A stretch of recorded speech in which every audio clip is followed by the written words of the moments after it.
10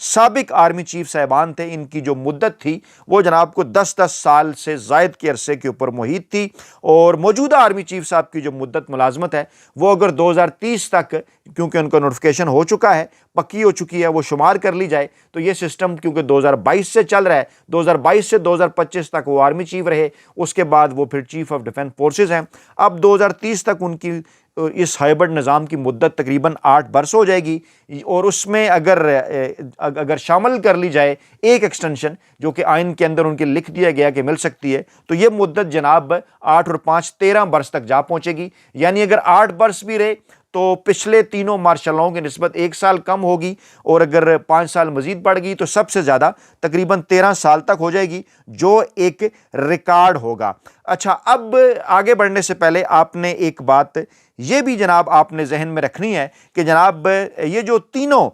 ماضی کے army chief تھے، یہ جو تینوں جو ہے وہ مارشل لا لگانے والے جرنیل تھے، جنرل ضیاء، جنرل ایوب اور جنرل مشرف، اپنے آخری ادوار کے اندر جو ہے وہ خفیہ ایجنسی ISI کے ساتھ ان کے تعلقات اس طرح سے آئیڈیل نہیں رہے تھے، اور کہا یہ جاتا ہے کہ جنرل ضیاء الحق صاحب کے خلاف بھی ISI ہو چکی تھی، ان سے پہلے جنرل ایوب صاحب کے خلاف بھی ISI ہو چکی تھی۔ جنرل یحییٰ جب آئے تھے، اقتدار جب ان کے حوالے کیا گیا تو ان کے باقاعدہ رابطے تھے ISI کے ساتھ، وہ باقاعدہ ایک پوری تاریخ ہے۔ اس کے بعد پھر ضیاء صاحب جب آئے تو انہوں نے تو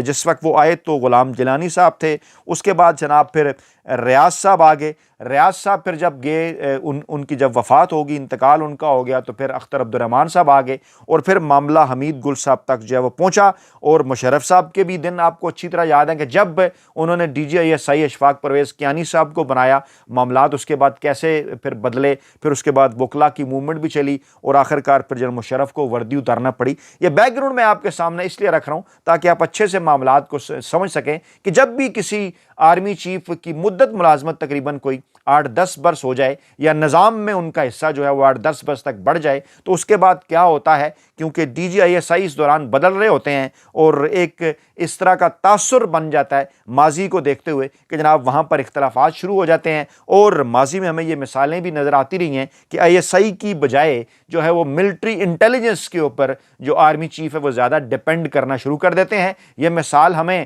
ایوب صاحب کے کیس میں بھی ملتی ہے، یہ مثال ہمیں جنرل ضیاء کے کیس میں بھی ملتی ہے، اور یہ مثال ہمیں جنرل مشرف صاحب کے کیس میں بھی ملتی ہے کہ ISI کے اوپر ان کا اعتماد کم ہوتا چلا گیا، اور ملٹری انٹیلیجنس کے اوپر جو ہے وہ ان کا اعتماد بڑھتا چلا گیا۔ اب جناب اچھا سا یہ بیک گراؤنڈ آپ کے سامنے آ گیا، تو میں نے یہ بہتر سمجھا کہ آگے بڑھنے سے پہلے میں کچھ 2 اہم ترین ماضی کے واقعات بھی آپ کے سامنے رکھ دوں، جن کو آپ پھر اگر کنیکٹ کر کے دیکھیں تو تمام تر صورتحال بڑے واضح انداز میں آپ کے سامنے آ جائے گی۔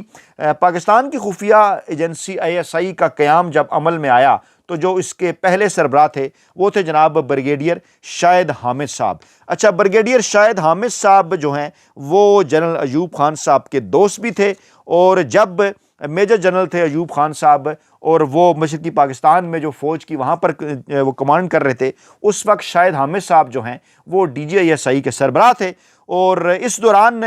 خواہش یہ تھی جنرل ایوب صاحب کی کہ وہ پاکستان کے پہلے جناب یعنی پہلے لوکل کمانڈر ان چیف بن جائیں۔ وہ چاہتے تھے کہ پاکستان آرمی کی کمان وہ سنبھال لیں۔ ان سے پہلے دونوں انگریز تھے، لیکن نام اس دوران کچھ اور بھی تھے، کیونکہ میجر جنرل افتخار خان صاحب کا نام بھی تھا، اس کے ساتھ ساتھ آغا رضا صاحب کا بھی نام تھا۔ ایوب صاحب کی کیونکہ خواہش تھی تو انہوں نے جناب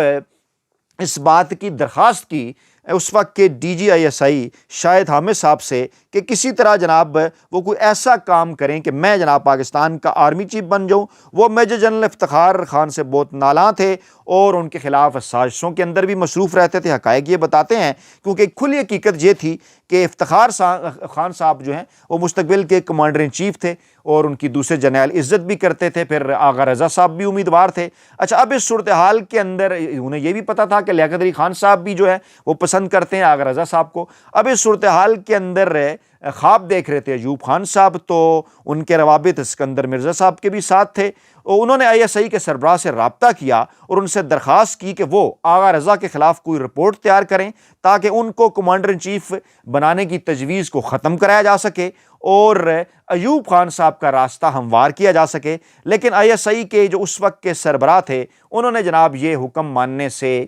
جو مستقبل کے فیلڈ مارشل تھے ایوب خان صاحب، تبھی میں نے تھم نیل کے اندر انورٹڈ کاماز کے اندر لکھا کہ DGISI نے جو مستقبل کے فیلڈ مارشل تھے جنرل ایوب صاحب، جو کہ اس وقت army chief commander in chief بننا چاہتے تھے، ان کی بات جناب انہوں نے ماننے سے انکار کر دیا، اپنے دوست کی انہوں نے خواہش پوری نہیں کی، اور اس کے بعد پھر ایوب خان صاحب نے، اسکندر مرزا صاحب نے ایک دوسرے کے ساتھ ساز باز کر کے شاہد حامد صاحب کو ISI سے نکلوانے کا فیصلہ کر لیا۔ پھر میجر جنرل افتخار خان صاحب اس دوران ایک طیارے کے حادثے میں ان کی ہلاکت ہو گئی، اور ایوب خان صاحب کے کمانڈر ان چیف بننے کے امکانات روشن ہو گئے۔ سوال نشان اپنی جگہ قائم رہے کہ آخرکار افتخار خان صاحب کا یہ جو حادثہ تھا یہ کیسے اور کیوں کر ہوا۔ اب آپ نے یہ واقعہ بھی ذہن کے اندر رکھنا ہے کہ کیسے جناب ISI کا استعمال اس وقت کرنے کی کوشش کی گئی، اور یہ پاکستان کی تاریخ ہے کہ اس وقت کے ایک DGISI نے باقاعدہ طور پر انکار کر دیا ایسے کسی بھی عمل کا حصہ بننے سے، سکندر مرزا صاحب کو بھی یعنی اس وقت کی حکومت کو، اور اس کے ساتھ ساتھ اپنے دوست ایوب خان صاحب کو بھی، جو کہ مستقبل کے فیلڈ مارشل جو ہے وہ بننے جا رہے تھے آرمی چیف بننے کے بعد، کیونکہ انہوں نے خود کو فیلڈ مارشل کے عہدے کے اوپر بھی آپ کو یاد ہوگا اگر آپ نے تاریخ پڑھی کہ 1965 میں انہوں نے اپائنٹ کر لیا تھا۔ اچھا، یہ واقعہ اب میں یہیں پہ روکتا ہوں۔ اب میں سامنے آپ کے دوسرا واقعہ رکھتا ہوں کہ جنرل ضیاء صاحب کے دور کے اندر یہ ہوتا ہے جناب کہ جب ان کو اس بات کا پتہ چلتا ہے کہ مین سٹیم لائن میں تو جو ہے وہ افغانستان جنگ کے بعد جنرل اختر عبد الرحمان صاحب آ رہے ہیں، تو وہ جناب پھر انہیں جب 1987 کے اندر سائیڈ لائن کرتے ہیں، اس دوران کیونکہ ملک کے اندر ایک ہائبرڈ نظام قائم کر دیا جاتا ہے، جنوجو صاحب آ چکے ہوتے ہیں 85 کے اندر، تو پھر جب اختر عبد الرحمان صاحب کو وہ تبدیل کرتے ہیں تو تاریخ یہ بتاتی ہے کہ جو اگلے DGISI تھے حمید گل صاحب، وہ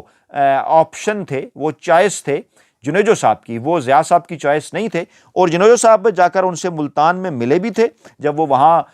جو ہے وہ کمانڈ ہیڈ کر رہے تھے، اور انہوں نے بتایا تھا کہ میں آپ کو ISI کا نیا DG بنا رہا ہوں۔ اچھا، اس کے بعد ہوتا پھر جناب یوں ہے کہ اہم فیصلہ تھا حمید گل صاحب کو ISI کا سربراہ بنانا۔ اس کے بعد پھر اطلاعات یہ آئیں کہ محمد خان جنوجو صاحب نے ضیاء الحق صاحب کی نگرانی کروانا شروع کر دی، اور پھر ان کے کہنے پر ضیاء الحق صاحب کے ٹیلی فون جو انہوں نے جو ہے وہ ٹیپ کرنے شروع کر دیے، اور تاریخ ہمیں یہ بتاتی ہے کہ اسلام آباد کے قریب ایک جدید مگر چھوٹی سی ٹیلی فون ایکسچینج قائم کر لی گئی۔ کسی نہ کسی طرح جنرل ضیاء الحق صاحب کو اس معاملے کا پتہ چل گیا، ان تک یہ بات پہنچ گئی کہ جنیجو جناب ان کی جاسوسی کروا رہا ہے۔ چنانچہ ضیاء الحق صاحب نے ISI کے اوپر انحصار کم کر دیا اور زیادہ انحصار انہوں نے ملٹری انٹیلیجنس کے اوپر کرنا شروع کر دیا۔ اب یہاں ذرا تھوڑی دیر کے لیے آپ نے رکنا ہے۔ اچھا، خصوصی طور پر ضیاء الحق صاحب نے جو ہے وہ جو نگرانی تھی وہ جناب انہوں نے کچھ لوگوں کی کروائی، اور کیونکہ انہیں اس بات کا پتہ چل گیا کہ جناب جو انٹیلیجنس بیورو ہے وہ بھی جنوجو صاحب کی مدد کر رہی ہے،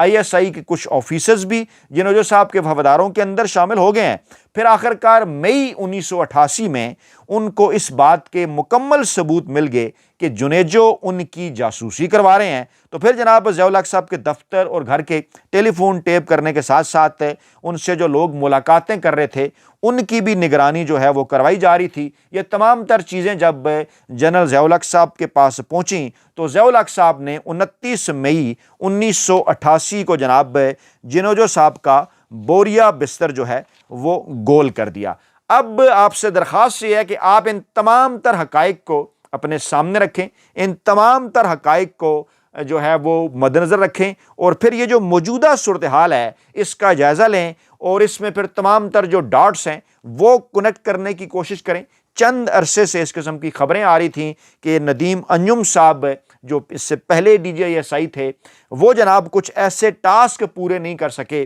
جو کہ چاہتے تھے فیلڈ مارشل صاحب ان سے پورے کروانا، بلکہ وہ براہ راست جو ہے وہ فیصل نصیر صاحب پورے کرتے رہے، اور فیصل نصیر صاحب کیونکہ میجر جنرل تھے اور DGISI کے لیے لیفٹنٹ جنرل ہونا ضروری ہے، تو پھر عاصم ملک صاحب آئے، ابھی ان کو تقریباً سال سوا سال کا عرصہ ہوا ہے، ستمبر 2024 کے اندر وہ آئے تھے۔ عمومی طور پر ایوریج مدت کوئی 3 سال سمجھی جاتی ہے، لیکن جلدی بھی لوگ جاتے رہے ہیں، اس سے زیادہ عرصہ بھی رہے ہیں۔ تو اب اس ڈیبیٹ کا ایک دم سے سامنے آ جانا، کیونکہ ندیم انجم صاحب جن کے متعلق کہا جاتا ہے کہ وہ شریف خاندان کے بڑے قریب سمجھے جاتے رہے ہیں، مریم نواز صاحبہ کے بڑے قریب سمجھے جاتے رہے ہیں، اس حوالے سے لوگ دعویٰ بھی کرتے رہے ہیں، اور پھر جب ان کو ہٹایا گیا